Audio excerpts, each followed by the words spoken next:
Hola a todos mis atrevidos y atrevidas a transformarse.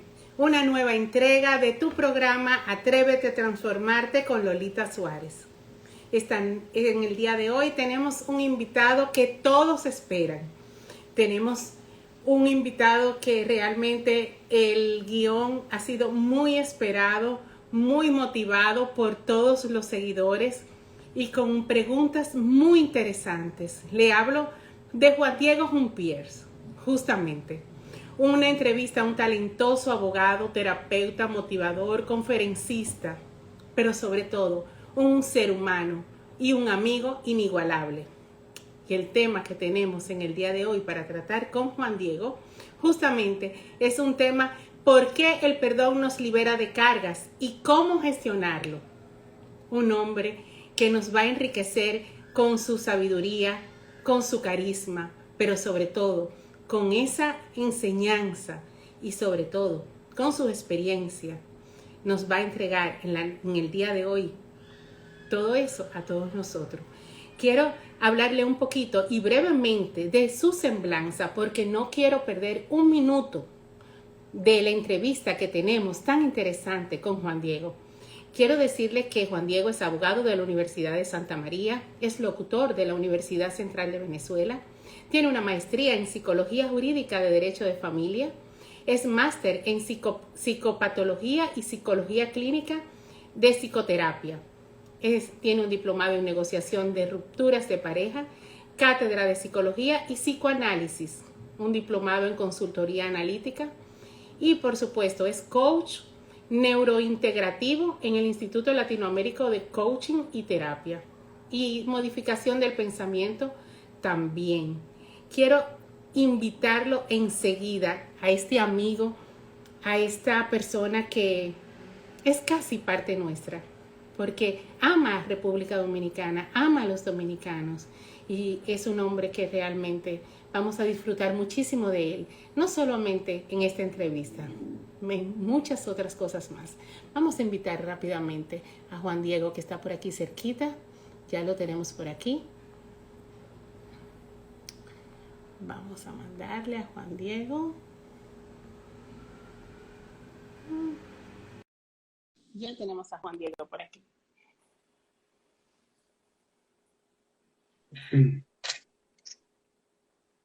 Hola amigo, querido. Hola Lolita, Qué alegría. ¿cómo estás tú? ¿Me Te escuchas? escucho y te veo, Ah, feliz, te escucho feliz. y te veo muy bien. Amén, vale. Bueno, primero agradecerte esa introducción, no tan merecida, pero hermosísima de tu parte, la cual honro, agradezco y muy feliz de poder compartir contigo esta noche tu espacio y sobre todo que, bueno, que podamos llevar contenido y sustancia y creo que es la responsabilidad que has tenido en los medios, en la televisión y que nos permita hablar de temas que a veces son complejos, pero que sin duda nos pueden llevar a grandes reflexiones. Y un abrazo gigantesco, así como lo dijiste, a mi hermosa República Dominicana, que siempre era una parada obligatoria para hacer grandes cosas. Bueno, el tema del COVID nos detuvo un poco, pero qué hermosa mi Santo Domingo querido, mi Punta Cana, mis grandes amigos que tengo allá y sobre todo el calor de la gente de República Dominicana, ¿vale? Qué gente tan hermosa, tan cercana y que nos hace sentir, bueno, de una manera extraordinaria cada vez que los visitamos. Así que gracias por permitirme estar en tu espacio esta noche. Gracias a ti por dedicarnos y entregarnos tanto de ti. Te dije que tu humildad realmente es inigualable y precisamente tu humildad te hace tan grande, Juan Diego. Para mí me honra tu amistad y realmente fue lo que estábamos conversando. Cuando nos encontramos con personas como tú, realmente entendemos el gran propósito que tenemos en la vida. Amén, Vamos a amén, entrar en amén. harina, como dicen los españoles, vamos a entrar en harina rápido. Olé, olé. Vamos a entrar en esto, en el inicio de nuestra entrevista, el perdón. El perdón porque es nuestro tema central de la entrevista de hoy. Bueno, vamos a tener muchas otras entrevistas, pero en el día de hoy vamos a hablar del perdón justamente. Y siempre ha sido un proceso, Juan Diego, fundamental en la historia evolutiva del ser humano, vamos a decir así, debido a la gran variedad de ideas teológicas que podríamos decir, y filosóficas acerca de lo que significa el perdón. Pero quiero empezar preguntándote, ¿qué es el perdón desde tus conocimientos?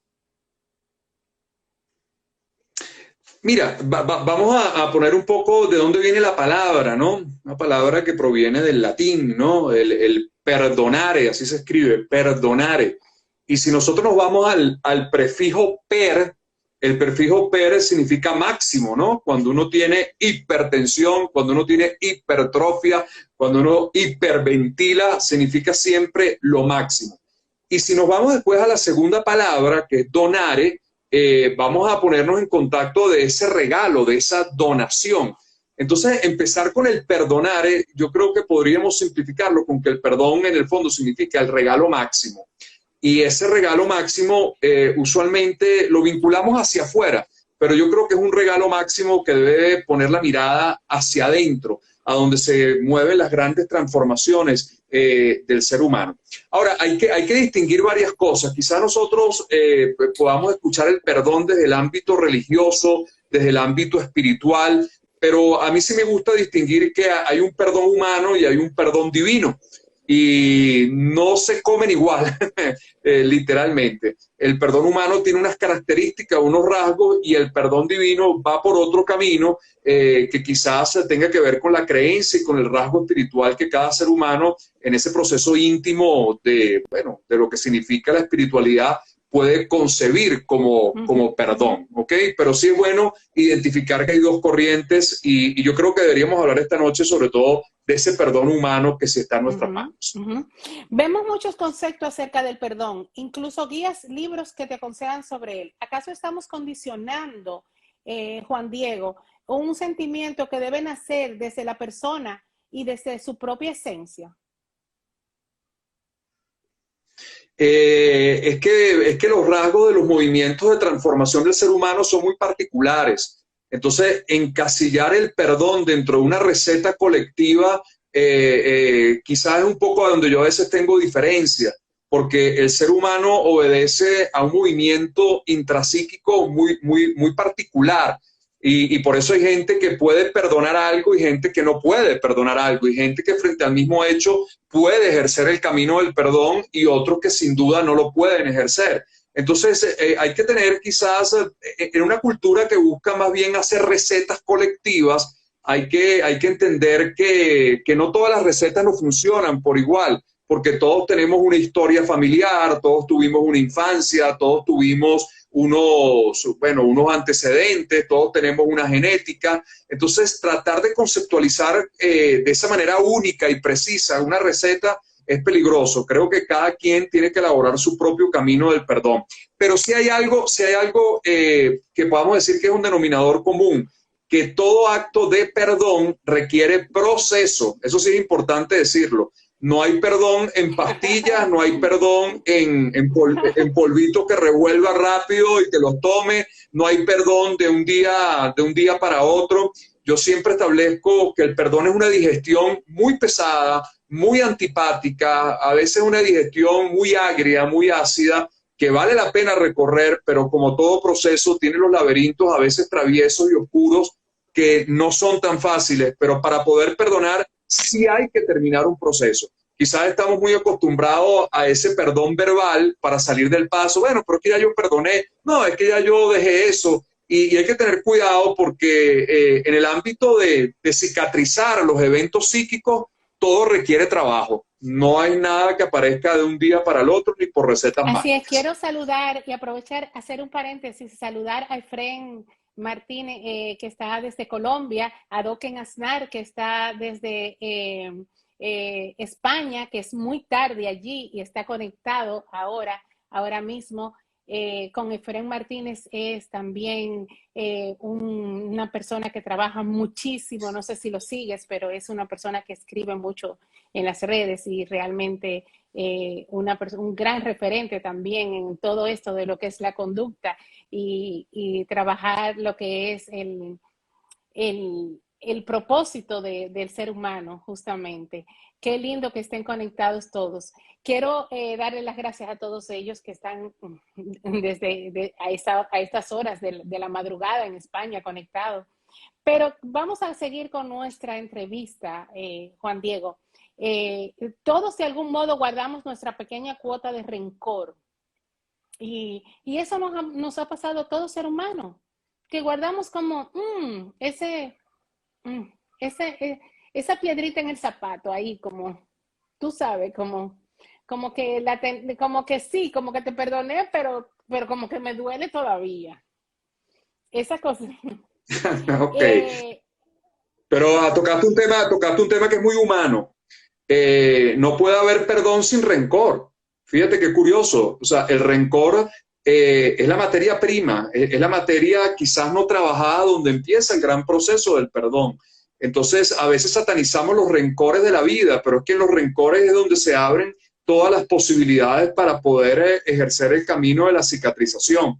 Hay que a veces tener mucho cuidado porque esas palabras como la rabia, como la ira, como el rencor, como el resentimiento, parecieran muy satanizadas, pero en el fondo son los eventos sombríos que nos ponen en el camino del trabajo. No puede haber perdón si no hubo un rencor previo, porque ¿qué es lo que tendría que perdonar entonces? Entonces hay que darle la bienvenida también a los malestares. Quizás es una cultura que quiere cancelar todo. Hemos venido en esa cosa de la cancelación, cancela esos pensamientos, cancela esas cosas que no están bien, cancela esas emociones, cancela esos rencores, y no hay que cancelarlos, hay que darle la bienvenida y hay que aprender a convivir muchas veces y darle digestión y movimiento. También, y corroborando contigo con eso, que más que también darle movimiento, pero más que eso, curarlos, identificarlo y curarlos, introducirlos en nosotros como una cura,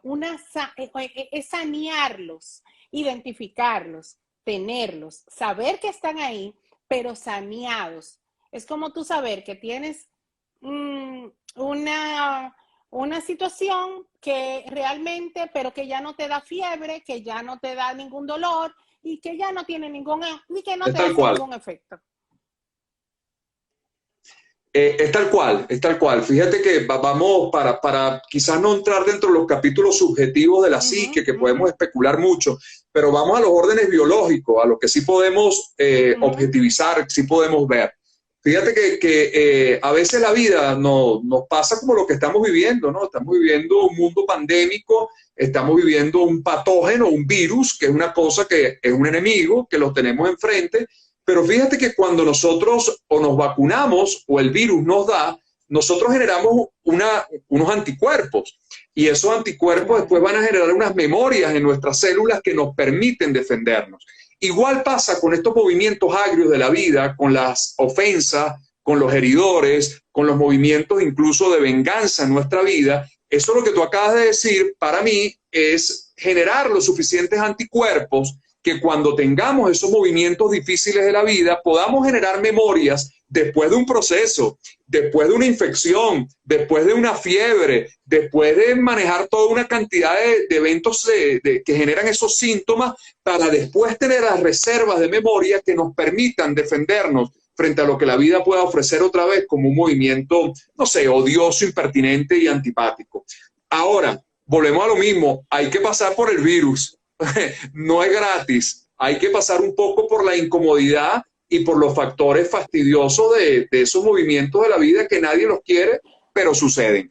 Y sobre todo, también tenemos que reconocer algo importante, es que todos en la vida hemos sido heridos, pero también hemos sido heridores. Claro, todos. Aquí, no tomando la frase de Jesús, que nadie, y quien esté libre de pecado, que tire la primera piedra. Aquí no podemos generar luminosidad alguna porque todos los seres humanos hemos tenido movimientos, algunas veces nos hemos arrepentido, a veces no hemos actuado en conciencia, a veces nos hemos equivocado y también se habrán equivocado con nosotros.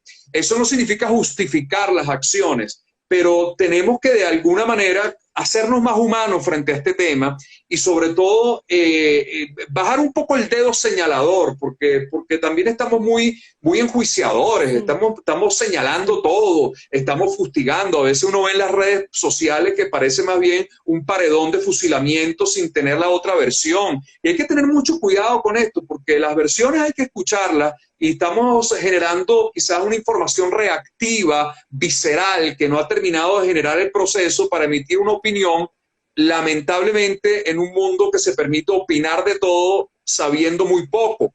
Entonces parece que hay una nueva carrera que es la opinología, donde todo el mundo habla desde la experticia que no tiene y además habla de la experticia con capacidad de señalar al prójimo sin saber que detrás de eso hay una historia, ¿no? Me encanta lo que acabas de decir, me encanta. De verdad que va como el punto a la I realmente. Sí, es muy cierto. Aquí todos sabemos y realmente todos somos expertos y nos sentimos, bueno, y lo hablo en plural porque realmente creo que las redes sociales le dan la libertad a mucha gente de opinar de cosas que realmente ni siquiera tienen la idea del daño que pueden causar dando una opinión sin ningún conocimiento y sobre todo sin ninguna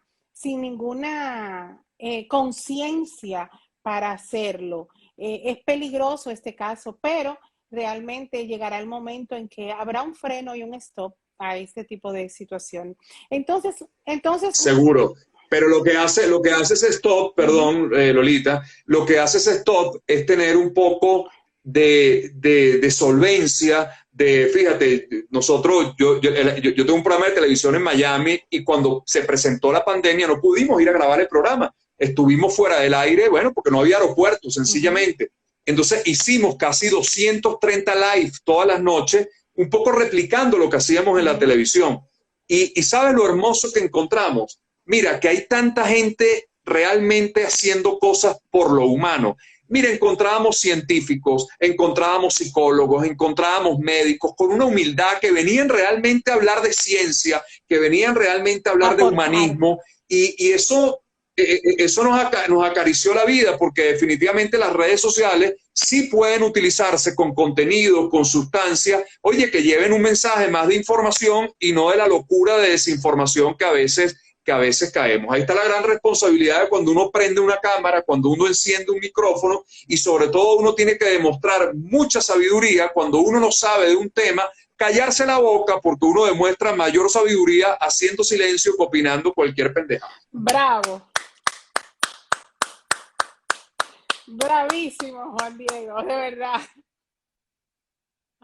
Bravo por ti. De verdad que mereces un aplauso.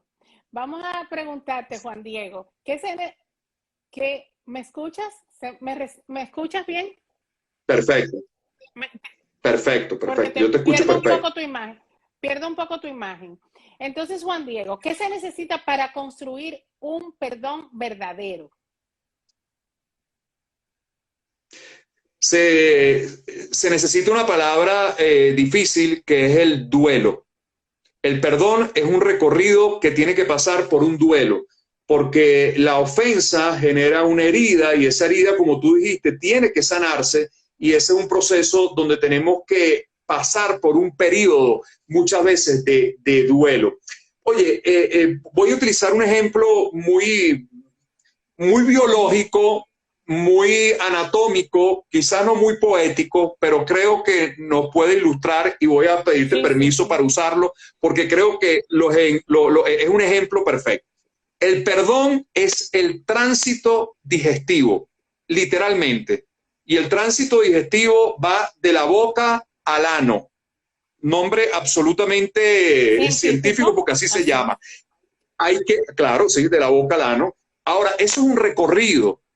La manera de poder liberar requiere que toda esa cosa que me comí intoxicada requiera pasar por la boca, por el esófago, por el estómago, oye, pasar porque la vesícula y el páncreas hagan su función, por el intestino delgado, por el intestino grueso, por el recto y por el ano. Lo que les quiero decir que para que haya verdadero perdón, la digestión tiene que estar absolutamente terminada.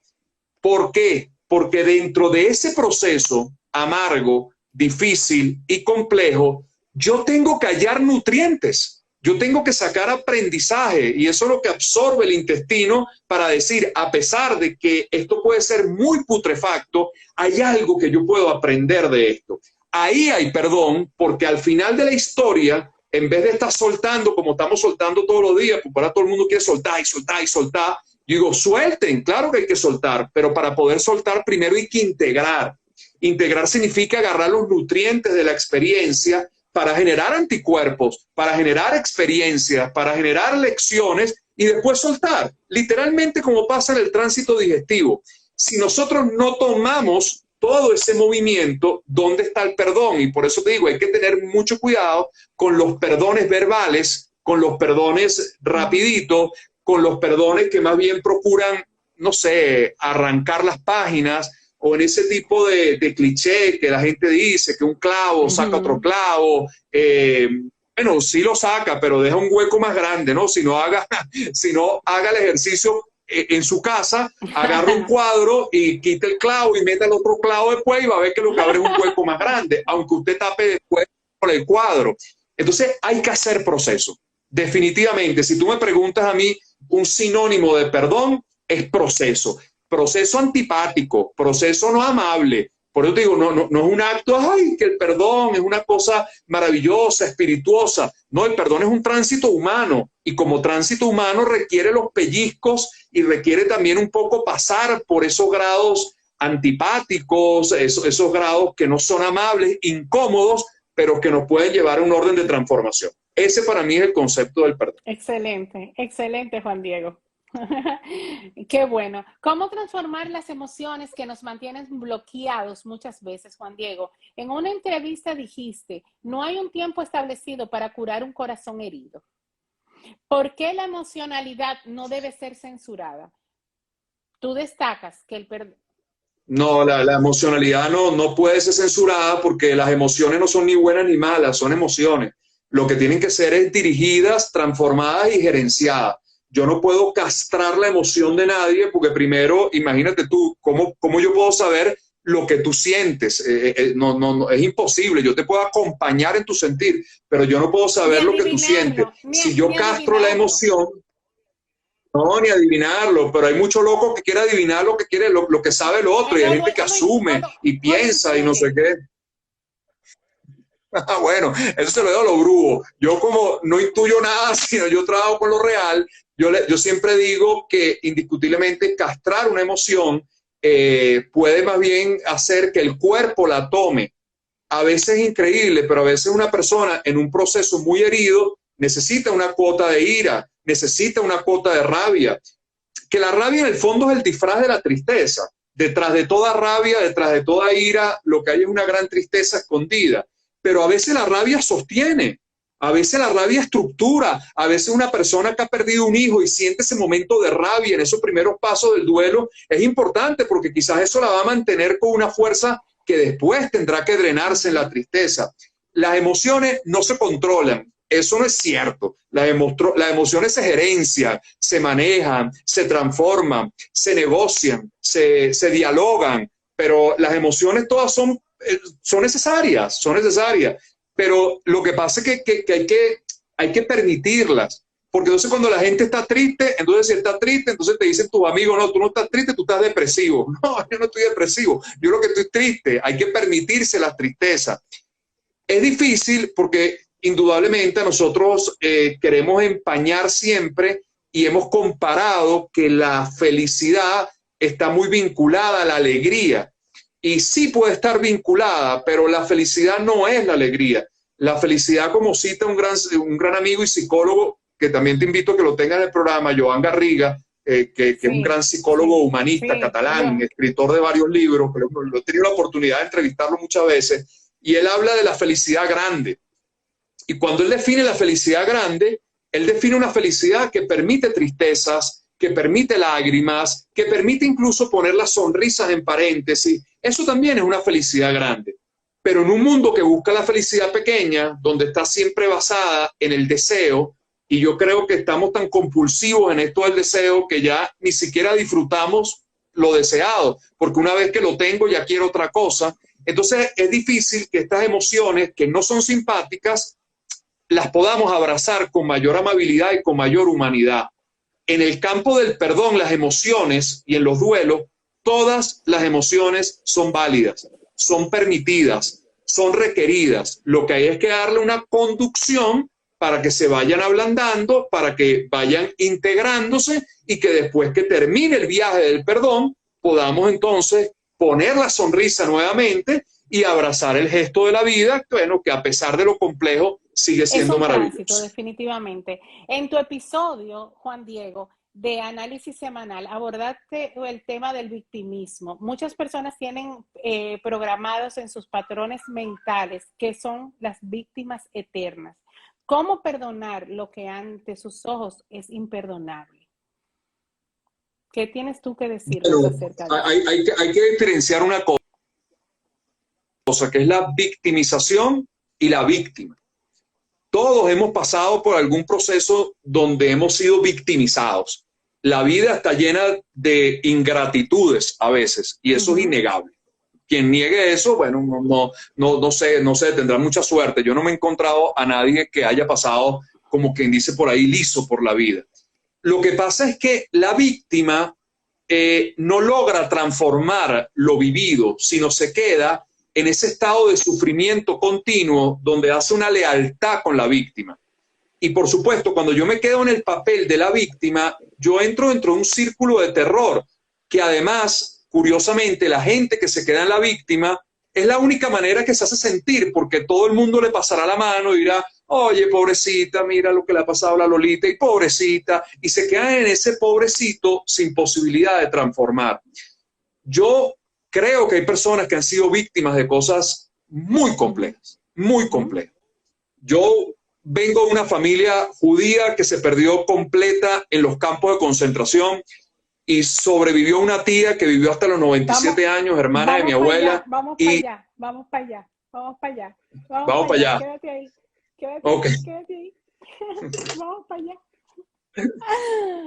Mira, Juan Diego, realmente tú haces referencia y me identifico muchísimo contigo de que está mal el excesivo positivismo que se está usando hoy en día a nivel de terapias, a nivel de todo lo que se está trabajando hoy en día y que se está viviendo ese tema que te mandan a soltar todo, te mandan en un exceso de positivismo, suéltalo todo y considera que cada proceso debe ser vivido para lograr una misión en términos evolutivos, pero suéltalo todo. Bueno, no sé, quizá yo sea un ignorante, pero yo creo que hace falta de vez en cuando un poquito de algo no tan positivo. Hace falta también tocar los factores de la realidad, que no pueden ser siempre tan positivos. Hay que aterrizar porque el positivismo me puede... Mira, el optimista extremo y el pesimista extremo comparten algo en común, que el optimista nunca cree que lo fatal es una posibilidad y el pesimista siempre cree que lo fatal es la única posibilidad. Pero fíjate que esos extremos están unidos por la misma conducción de lo fatal. Yo creo que hay que buscar un término. Yo no creo que hay que vivir en el campo del pesimismo, ¿ok? Pero yo he resaltado y lo he repetido mucho, a veces creo que me vuelvo aburrido. La palabra optimista, ¿ok?, viene del opus. Y el opus significa obra, trabajo, labor. O sea, el verdadero optimista es el que trabaja, no es el que se sienta a esperar que la vida le mande algo, a ver cómo eso que le manda la vida se la transforma. Yo creo que estamos muy intoxicados y esto quizás es muy antipático. Voy a decir una antipatía. A veces a mí se me salen las antipatías. Estamos muy intoxicados en una cosa que nos han vendido y que ha sido un bestseller, que es la famosa ley de atracción. Y yo no es que no crea en la ley de atracción, pero yo a veces me pregunto, si no tenemos que ser más humildes y en vez de estar preguntando ¿qué es lo que la vida me tiene que dar? ¿Por qué no empezamos a decir qué es lo que tenemos que darle nosotros a la vida? Bingo. ¿Por qué no invertimos un poco y salimos de la atracción a la voluntad? ¿Por qué no empiezas a moverte a ver qué quieres hacer? Entonces ahí verán todas las atracciones maravillosas, pero hemos caído en un pensamiento mágico, optimista, positivista, que a mí me suena medio cantinflesco, con el perdón, porque cada quien le pone la fe, el rostro, la fe que le funcione. Pero me aterra que en un mundo que habla tanto de positivismo, claro, que en un mundo que habla tanto de optimismo, que habla tanto de atracción, nosotros vamos a enfrentarnos, ojalá me equivoque, pero estas no son cifras mías, esto es lo que revela la OMS y los campos de la psiquiatría mundial, a la verdadera pandemia, que todavía no la sentimos, ni creo que va a ser el 2022, sino quizás el 2023, donde vamos a tener un 25% de la población transitando por un proceso de depresión. Eso habla que un mundo que no se hace cargo, ¿ok?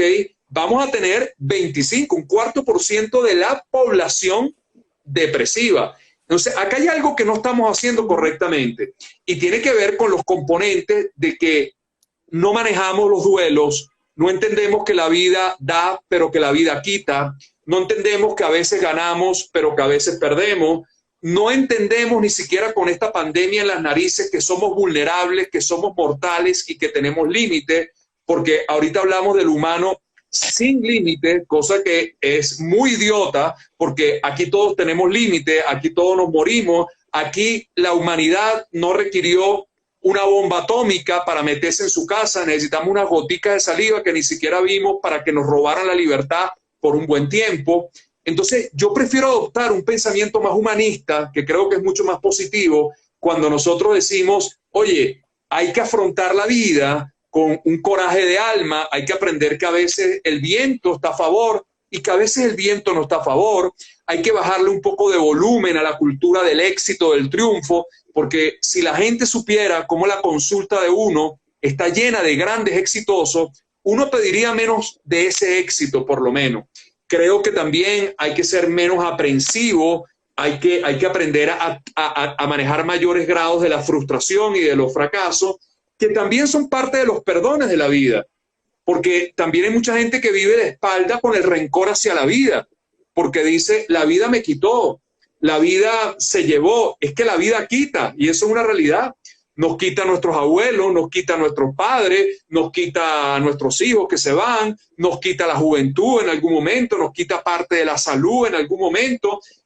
Y esa es la vida, y sigue siendo maravillosa a pesar de. Y sabes, Juan Diego, me recuerdas esa explicación tuya, una novela de William Faulkner que dice, Las palmeras salvajes, donde dice, entre el dolor y la nada.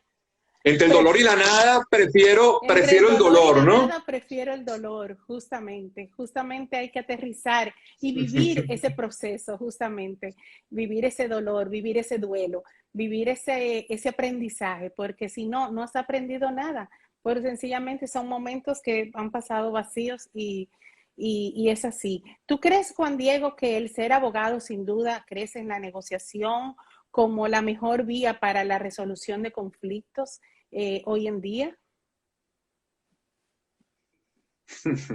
Buena pregunta. Te voy a contar esa historia, pues, para que veas a ver qué te parece. Para mí el derecho fue una carrera circunstancial, porque mi primera de todas las carreras es la música. Bendito. Y sigo siendo músico y sigo cantando y sigo escribiendo canciones y sigo haciendo teatro. Esa es mi vocación. Si pudiera vivir más de la música, creo que viviría más de la música, aunque sigo viviendo de la música en algunos factores de mi vida. Pero la primera negociación la tuve que hacer con mis padres, porque ellos me dijeron, bueno, yo te apoyo en la música, pero tienes que estudiar otra carrera. Y curiosamente, la música era más exigente que el derecho, sigue siendo más exigente que el derecho. Pero después descubrí, cuando me gradué de abogado, que el ámbito del derecho de familia era demasiado mal manejado por los abogados. Se requería de una estructura que pudiera comprender lo que tú hablaste, las emociones, y los abogados no teníamos emociones para manejar los procesos familiares. Y eso me llevó entonces a formarme en el área de la psicología jurídica de derecho de familia, porque cuando uno trabaja familia, uno tiene que recordar, cosa que se le olvida por falta de ética a muchos colegas míos, que hay hijos, que hay amores, que hay desamores, que hay heridas, que hay rencor, el perdón otra vez, el perdón.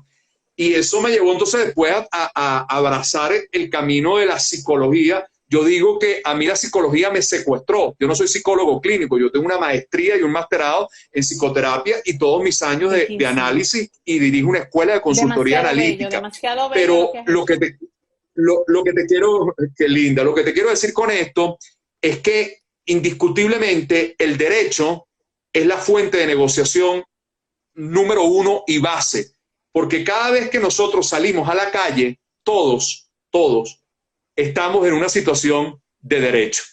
Cuando tú tomas el ticket del estacionamiento, el ticket, cuando vas al centro comercial y tomas el ticket, eso se llama un contrato de adhesión. Tú estás firmando un contrato donde dice que nos hacemos responsables. Es un contrato, es una situación de derecho ya. Entonces yo sí creo que por lo menos todas las carreras deberían tener principios y fundamentos claros del derecho como una estructura base. Yo creo que las carreras universitarias deberían tener primero autoconocimiento, cosa que es fundamental, deberían tener principios fundamentales de derecho. Tenemos que regresar a la filosofía, a la filosofía puesta en la práctica humana y sobre todo tenemos que regresar a otra de las fuentes, tenemos que regresar a la historia. Al humanismo. Si una de las cosas que estamos viendo... Al humanismo. Que lo hemos perdido. Lo hemos perdido. Lo hemos perdido, sin duda lo hemos perdido. Y yo creo que hay que rescatarlo. Y hay que rescatarlo con una conciencia humana, porque podríamos entrar quizás en un ámbito que ese sí no nos vamos a perdonar nunca, en un capítulo de transhumanismo o posthumanismo que pareciera de ciencia ficción, pero recuerden que hoy en día la ciencia ficción ya no es ciencia ficción, ahora es más ciencia que ficción. Estamos en un mundo con inteligencia artificial que ya existe. Estamos en un mundo, atención, esta es otra de mis antipatías, estamos en un mundo que está idiotizado por las redes sociales, estamos secuestrados, porque indiscutiblemente pasamos horas, y hablo también en plural, porque yo cuando hablo no doy una clase, me lo digo a mí mismo en el espejo, o sea, no un sermón lo que estoy dando. Pasamos horas pasándole el dedo a la pantalla, idiotizado, drogado, y pasamos horas en todo eso. Entonces, si estamos dominados por la tecnología, si estamos dominados por las redes, creo que una de las cosas muy duras que habría que reflexionar, ojalá en otro programa, es esta educación de los nuevos tiempos que poco educa, sino más bien lo que hace es informar, donde ahora los alumnos se guían por tutoriales. Hay que volver al docente, hay que volver al aula, hay que volver a ese docente que se paraba en el aula y se desgastaba y sudaba y hacía una ponencia, apostando a la tecnología también, que sin duda es un recurso extraordinario y que no podemos ir en contra de ella. Pero algo que no nos perdonaríamos como raza humana es seguir apostando a este camino deshumanizado, que pierda lo sensible, que pierda lo blando y que terminemos todos, bueno, idiotizados en una cultura donde no haya pensamiento crítico, donde nadie cuestione y donde terminemos siendo borregos, bueno, de algunas cuantas empresas que, bueno, que nos llevarán entonces a una red que nos secuestre el humanismo. Ahí sí que poner la lupa. Realmente a idiotizarnos, justamente. Así es. Es una palabra antipática, idiotizarnos. Pero bueno, sí es antipático. Yo sí creo que es antipático, pero creo, con todo el respeto, creo que es una sociedad que tiene mucho idiota y también creo que es un mundo que está dirigido por mucho idiota y que, por supuesto, eso nos está llevando a un vacío existencial, claro, a un vacío de falta de coherencia en los discursos. Cuando vemos esto de la pandemia, es curioso porque cómo hizo falta voces de liderazgo, claro, cómo hizo falta padres, cómo hizo falta discursos, sino todo el mundo diciendo cualquier cosa. Y bueno, y ahí vemos, ¿no? Ya llevamos 2 años en este trajín. Estamos más automatizados, pero mira, Juan Diego, esto es un tema que pudiéramos desarrollar no en un programa, ¿no? En 3, en 4, en 10 programas, justamente. En especiales. Y hacer una serie de esto, justamente. Pero quiero hablarte y seguir hablando justamente del perdón, de lo que es nuestro tema central de esta entrevista. Y me recuerda una cita que citó Mahatma Gandhi, justamente, este gran referente, que siempre cito en todas las entrevistas cuando hablamos de perdón, de paz, de libertad, justamente. Dice, el débil no puede perdonar, el perdón es un atributo de los fuertes, justamente. Sí, es un atributo de los fuertes, es un atributo de la inteligencia, es un atributo de la conciencia y es un atributo de la De la resiliencia, resiliencia, de la totalmente, resiliencia, totalmente. de la resiliencia. Sin Quien, duda, o sea, el viaje al perdón nos tiene que llevar a ser quien más alberga resilientes. resentimiento es una persona que realmente puede decir que lleva consigo una enfermedad emocional y que no es... Y además lleva consigo un huésped antipatiquísimo. Vivir con No, no, ese no, no, demonio adentro es un huésped, eso es es un como, diablo que no duerme. Eso es un diablo que no duerme. pero fastidiosísimo, fastidiosísimo. Es ahí donde regreso a la víctima, porque la víctima, si no hace proceso, se queda en víctima. Y acá hay algo importante. Es que si la víctima no hace proceso, se va a convertir más temprano que tarde en un vengador. Sí. Y el vengador, ¿qué genera? El vengador genera compensación psíquica. Vamos a explicar esto porque Sí, sí. para que no se entienda. Uh -huh, A ver, si tú me uh pegas -huh, y yo te pego, tú y yo sentimos que estamos uh -huh, iguales y nos compensamos. Eso lo veíamos mucho en las películas de los narcos. Bueno, en las películas no, en la uh historia, -huh, ¿verdad? Si tú me matas a mi sobrino y yo te mato a tu sobrino, estamos listos, seguimos trabajando juntos, ya uh -huh, cobré, ¿ok? La famosa ley del talión, ¿no? El uh diente por -huh, diente uh y toda -huh. esa cuestión. Ahora, sin duda, eso me genera compensación, pero no me genera evolución. Quien evoluciona es quien perdona, porque quien perdona entra en un proceso siendo una persona y termina el proceso siendo otra persona, evolutiva. El vengador no, el vengador siempre es una víctima. Y cuando la víctima, atención con esto, tiene poder, es muy peligroso, porque una víctima con poder es una fiera herida, sangrienta, que utilizará cualquier tipo de poder para reivindicar su herida.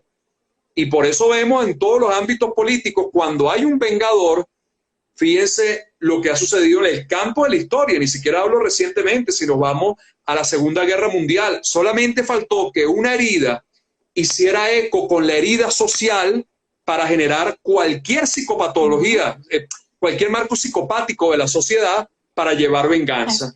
Entonces, cuando uno ve la historia universal reciente de los campos de concentración, tú dices, pero la gente que vivía al lado de Auschwitz, a 3 cuadras, no sabía que había Uh eso -huh. ahí, no sabía que estaban matando gente. Y lo vemos en una cantidad de cosas de nuestros propios procesos. Cuando vemos que si el dolor del otro no me interesa, entonces, ¿qué estamos hablando? Que somos todos unos apáticos, pero grandes vengadores de nuestros propios complejos. Complejos tenemos todos, pero esos complejos hay que trabajarlos, hay que transformarlos, hay que, como tú dijiste, sanarlos, acariciarlos para generar una esfera de conciencia que en vez de requerir la venganza, requiera el camino del perdón. De eso, bueno, cantidad de cosas, empezando por Mandela, que estuvo tantos años en una cárcel, que pudo haber salido como un gran vengador porque tuvo poder, pudo salir a vengarse con el poder y lo que hizo fue reconciliar una sociedad y lo que hizo fue hablar de comprensión, de resiliencia, de amor y no salió por la venganza. Un hombre que pudo haber salido con mucho resentimiento frente a lo que vivió. Entonces, ese es el verdadero camino, el camino del perdón. Lo que pasa que es más doloroso, mi querida Lolita, es más largo, dura más, pellizca más, es más antipático, pero sin duda es más evolutivo, porque recuerden que todo lo que cuesta en la vida es lo que realmente me va a acompañar y me va a hacer crecer. La venganza es efervescente, es Uh rápida, -huh. pero no genera transformación en el ser humano. Así es, y hablando de transformación, siempre me recuerda a Alex Rovira, nuestro gran amigo, que nos habla de, Amigo que sí, común. amigo en común, y que nos habla de esa transformación que no es más que una crisálida, no es un crisol, que se convierte en crisálida para convertirse en esa transformación que todos necesitamos justamente. Qué lindo es cuando logramos convertir y hacer ese tránsito, ese paso en la vida de cada ser humano. Quiero irme contigo, Juan Diego, a un espacio muy personal para que las personas se identifiquen y conozcan al ser humano, al profesional ya lo hemos visto expuesto en televisión, en la radio, en muchos live con muchas personalidades, pero queremos conocer íntimamente muchas cosas que tal vez muchos de mis seguidores no saben de ti. Y justamente quiero hablarte de tu padre. Tu padre ángel, tu ángel en el cielo, el señor Valeriano Unpier, justamente. ¿Cuál es el recuerdo más latente que tienes de él? Brevemente, no quiero tocarte. Bueno, recuerdo a mi padre, tengo cosas maravillosas. Tengo la música, porque mi padre fue un melómano y tengo la literatura, tengo los libros, tengo la biblioteca. Si yo huelo a mi papá, huelo a música y huelo a libros. Y huelo también el ámbito mediático, un hombre que fue 42 años presidente de un canal de televisión y estuvo al aire por un programa que se llamaba Frente a la Prensa 32 años. Entonces, para mí mi papá es comunicación, música y libros. ¿Tú piensas que ese amor de la comunicación es heredado por tu padre?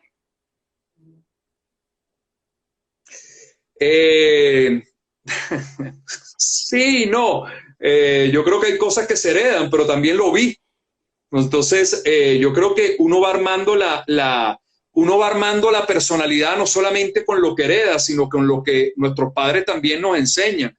Entonces, yo vengo de dos personas que son comunicadores, entonces no era difícil que yo escogiera el camino del arte y la comunicación para mí, ¿no? Pero siento que fue más lo que vi que lo que heredé, ¿no? Yo cada vez me convenzo que la herencia no es tan vinculante como creemos.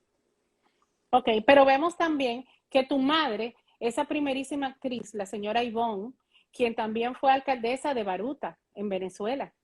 ¿Qué valor tiene ella en tu vida? Bueno, si algo representa a mi mamá es el coraje y la resiliencia. O sea, yo quisiera tener ese coraje, porque yo más bien soy muy miedoso. No, yo soy muy miedoso para muchas cosas. Es como decimos en Venezuela, a mi mamá no se le muere un niño en los brazos. Es una mujer que tiene el ámbito del servicio humano como bandera, de la entrega, como decía la Madre Teresa, hay que dar hasta que duela. Y yo creo que sin duda mi mamá lo que representa es el coraje por el servicio y una mujer de reto, una mujer de gran personalidad. Y yo, si algo admiro de mi mamá es la valentía de mirar y enfocar la vida siempre con optimismo. Mira, te voy a tocar un tema y quiero que te sientes cómodo porque quiero que me hables un poquito de tu tía Alegre, sobreviviente del Holocausto, quien duró 4 años en el campo más cruel de concentración nazi. Háblame, ¿cuál es tu sentir de tu tía Alegre? La resiliencia del perdón, resiliencia y perdón. Una mujer y una familia que perdió todo en un campo de concentración, absolutamente todo, sus padres, sus hermanos, y que pudo salir adelante y decirnos que la vida valía la pena, es un gran ejemplo de resiliencia, de fortaleza. Para los que muchas veces nos quejamos de esto, por ejemplo, yo a veces digo, al mundo se le pidieron 3 cosas nada más: un tapaboca, 2 metros de distancia y lavarse las manos. Y ni siquiera pudimos con eso. Entonces imagínate la gente que tuvo un campo de concentración con la muerte caminando enfrente, con un pan que lo tenía que soportar durante 24 horas, con el asesinato de sus seres queridos, y a pesar de eso tenían un sentido de esperanza, que todo iba a terminar y que todo pudo ser mejor. Vivió 97 años, sobrevivió hasta el único hijo que tuvo, que murió de un cáncer, y nos enseñó que a pesar de eso, la vida vale la pena. O sea, a pesar de lo más amargo, vale la pena. Y quizás eso nos tiene que bajar el nivel de queja colectiva, porque somos muy quejones y es un mundo que nos quejamos. No es un mundo, nos quejamos mucho y hacemos poco. Yo creo que de mi tía, la fortaleza de decir que la vida siempre puede volver a empezar. Un gran referente como Víctor Frankl, entonces. Como Víctor Frankl, como la doctora Edith Eger, gran también discípula de Víctor Frankl también. Y fíjate, pero sí hay una razón.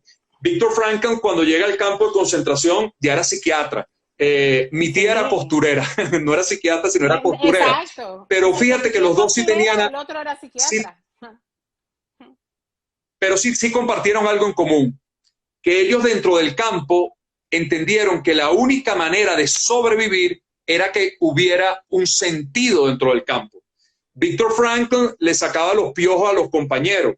Mi tía se desenvolvió tanto en la costura que se convirtió en la jefa del taller donde se cosían los paracaídas de los nazis y se hizo tan necesaria que nunca la mataron. Entonces, es encontrar sentido dentro del sufrimiento, es encontrar sentido dentro del dolor, es encontrar sentido dentro del campo de concentración. Decía el doctor Víctor Frankl que cuando la esperanza y el sufrimiento se suman, la muerte es lo que viene. Y yo creo que también, hoy que hablamos del perdón, tenemos que abrazar la esperanza activa, la reconciliación humana, porque viene un mundo más dividido, y sobre todo buscar la comprensión y la cooperación para empezar a perdonarnos todos como humanidad y como raza. Eso es lo que rescato, bueno, de esa terrible historia, pero que significa cosas importantes, porque yo nunca oí a mi tía hablar nada desde la acidez del estómago de lo que hubiera significado Auschwitz. Más bien hablaba del ejemplo que la vida siempre, mientras haya la posibilidad de respirar, genera posibilidades y alternativas. Dime algo, Juan Diego. Si tuvieras la oportunidad de encontrarte en los pasillos de Venevisión con Jonathan Darío, ese niño de 8 años, ¿qué le dirías hoy en día? Qué buena pregunta, porque ese es mi nombre, ese es mi verdadero nombre. Ese es mi verdadero nombre. Lo que pasa es que a mí no me genera ruido el Juan Diego con el Jonathan. Yo creo que el Juan Diego ha sido el guardaespaldas del Jonathan. Porque uno se enfrenta a la pantalla. Eso no significa que sean incoherentes ni que uno es una pose. Para nada. No, para nada. Simplemente yo me identifico. Es un personaje mío, un personaje que logra cuidar al otro, que tiene una parte íntima, que tiene una vida, que tiene una familia, que protege ciertos aspectos, y un personaje que da la cara frente a un público y que toma las cosas que yo creo que puedan ser necesarias. Esto te lo digo, y qué bella pregunta. Para que te qué bella pregunta. Cómodo, ¿qué tú identificas entre Lolita y Elizabeth? Perdón, ahí se me cortó. Ahí te perdí un ratito. Ya nos vamos a... dime. Para que te sientas cómodo con la pregunta. Bueno, Elisa, eres tú también. Completamente. Pero Lolita no es un personaje ajeno a Elizabeth. No. Para nada. Para mí, Juan Diego y Jonathan, Juan Diego es una persona que da la cara y que comparte ciertas cosas con los demás.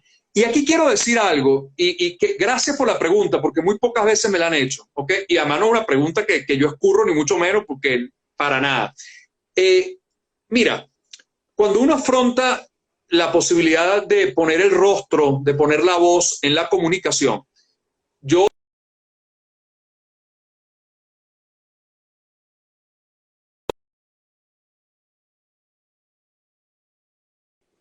creo que te perdí. Sí. Ahí estamos. Yo no quiero convertirme, fíjate cuando tú me hablabas que yo era un referente, yo a veces me asusto porque, te voy a explicar por qué, porque quizás mi forma de hablar a veces es muy emocional.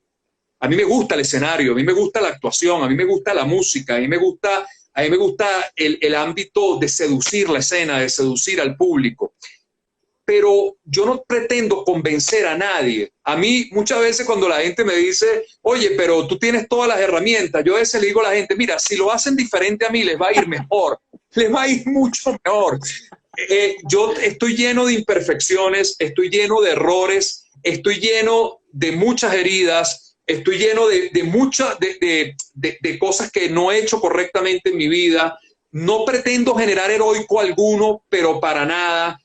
A veces lo que trato de decir ni siquiera lo he podido aplicar en mi vida. Esa es la verdad. A veces siento que puedo decirle cosas que son más útiles al otro, pero hay que tener mucho cuidado, y sobre todo los que han tomado quizás esta dinámica de influenciar. que se visten de una cosa tan lumínica que uno dirá, son tan lumínicos que pegan corriente, digo yo, a veces me asustan, porque pretenden tener un aspecto de verdad, de decir que lo que yo digo es un dogma. Y yo creo que eso es terrible en la vida. Quien les habla a ustedes es un ser humano lleno de todas las imperfecciones que puedan estar, de las equivocaciones, de muchas cosas acertadas, de muchas cosas extraordinarias que he logrado en mi vida, pero no tengo nada resuelto. Y gracias a Dios no tengo nada resuelto, porque déjame decirte que yo creo que lo único que nos puede conducir a crear y poder transformar nuestra vida son nuestras heridas. Entonces, cuando yo veo a la gente que no admite sus heridas, que pareciera hablar dentro de una cosa que está más allá del bien y el mal, yo les digo, no vale para nada. Quien les habla acá está lleno de sombras, de cantidad de cosas y también de cosas extraordinarias, que eso sí, las que he logrado en mi vida, voy a citar una frase de Freud, con el permiso del maestro, cuando Freud dijo, he sido un hombre con suerte porque nada en la vida me ha sido fácil. Todo lo pequeño y mi pequeña parcela, que es muy pequeña, es muy pequeñita, ha sido a punta de estudio, de dedicación, de constancia. Si algún don tengo, es que soy un curioso. A veces la curiosidad, bueno, me ha matado de vez en cuando también, pero he dedicado mi vida, por lo menos, dedicarle 1 hora al día a investigar, a estudiar, a aprender. Y sobre todo, algo que sí heredé de mi padre, como decía él con una frase muy coloquial, con pendejos ni a misa, he tratado de buscar gente, ¿ok?, que siempre sepa más que yo. Siempre. Cuando yo me siento en mi programa de televisión, a mí a veces me provoca sacar así como una libretica y oír, como oigo a Alex Rovira, amigos en común, y decir, déjame ver qué me están enseñando, porque de todos aprendo algo. O sea, para mí, lo más bonito de entrevistar a alguien, que no es entrevistar, es una conversación preciosa como la que haces tú, que uno se siente en su casa, es comprender que quien está enfrente es el protagonista, y ese protagonista está ahí para enseñarme y para enseñarle a mi público. Entonces, cuando uno tiene la capacidad de escuchar y escuchar, bueno, uno aprende. Entonces, lo único que le pido a Dios es que me mantenga siempre la posibilidad de sentirme ignorante en muchas cosas de la vida para seguir investigando y seguir creciendo. Lindo, qué lindo. Ya entiendo por qué esos valores, por qué ese crecimiento, por qué esa humildad desde el ser realmente, porque eres un ser humano grandioso. Amén. Pero grande desde la humildad. Y te lo digo públicamente y te lo digo a lo grande realmente. Eres lo que eres porque realmente eres un inquieto, eres como has dicho esa frase, eres un curioso, y realmente como ese consejo de tu padre, que quiero que sepas que voy a utilizarlo y lo voy a usar y lo voy a recordar como tu padre. Con es muy sabio. Ni a misa. Con pendejos ni a misa. Así es. O sea, me lo has dejado como así un legado en esa noche. Pero quiero que nos... es uno de los grandes legados de mi padre. Quiero que nos dejes a todos, porque el tiempo se nos hace corto con hombres y personas. Que no fue 1 hora, pero maravilloso. Con hombres tan sabios como tú, Juan Diego. Para finalizar, regálanos las herramientas esenciales para cultivar el perdón desde la conciencia plena y no desde el ego.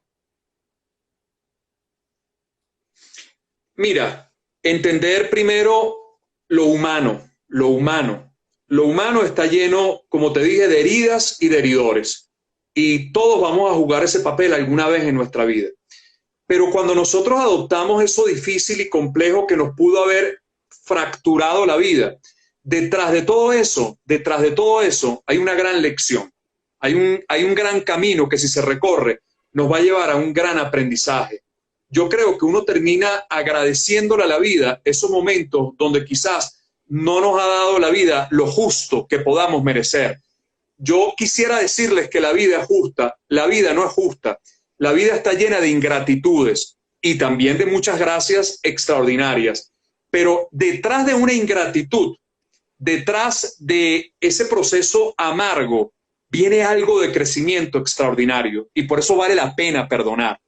Perdonar significa establecer el pacto con la misericordia. Esto lo repito mucho. Y la misericordia, en latín, misericordia, misere, se escribe igualito. Misericordia significa poder ver lo miserable del otro y lo miserable mío en la cordia, en el corazón. Y cuando nosotros nos abrazamos en misericordia, debemos comprender también que detrás de cada ser humano, yo creo que esto es lo más útil que me ha servido a mí para el perdón, y también en el ámbito de la consultoría y del análisis, porque en el análisis yo no puedo hacer juicios, yo no puedo decir quién es bueno y quién es malo, yo no estoy aquí para hacer justicia. Pero eso sí es importante, por favor, siempre recuerden que detrás de cada historia y mejor dicho, detrás de cada personaje hay una historia. Todo ser humano también tuvo unos padres, también tuvo una infancia, también tuvo, no sé, carencias. Eso no justifica. Lo que quiero decir es que a veces nos ponemos la mirada solamente señalando lo reductivo, pero la vida es mucho más interesante cuando le podemos dar comprensión. Abrir el campo, abrir el campo. Si me lo preguntas, ¿perdonar vale la pena? Perdonar vale la pena. ¿Nos costará sangre, sudor y lágrimas? Sí nos va a costar. Pero detrás de ese camino hay un capítulo de resiliencia que nos hace seres humanos mucho más evolucionados y sobre todo algo importante, más aptos para la vida. Así que hay que perdonar. Hermosísimo ser humano hemos tenido en esta entrega. Hermosísimo ser humano. Gracias, que Dios gracias. te bendiga muchísimo y te siga amén, dotando amén, que de tú lo esa veas. misericordia, de esa gracia inmerecida que todos tenemos, para que sigas dotándonos, nos sigas dando de ti y sigas llevando esa gracia por el mundo con esa humildad que te caracteriza. Amén. Es para mí un honor gozar de tu amistad. Es linda, gracias, Lolita. Quiero agradecerte, mira, dame 5 segundos, agradecerte a ti por tu espacio, por además porque salimos en televisión también, en tu hermoso país que me encanta.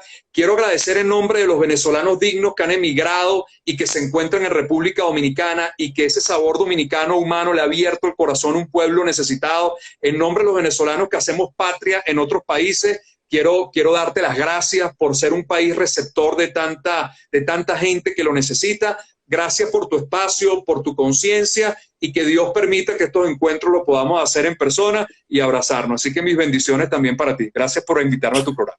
Un abrazo enorme. Fuerte abrazo. Gracias para ti. Hasta pronto. Fuerte abrazo.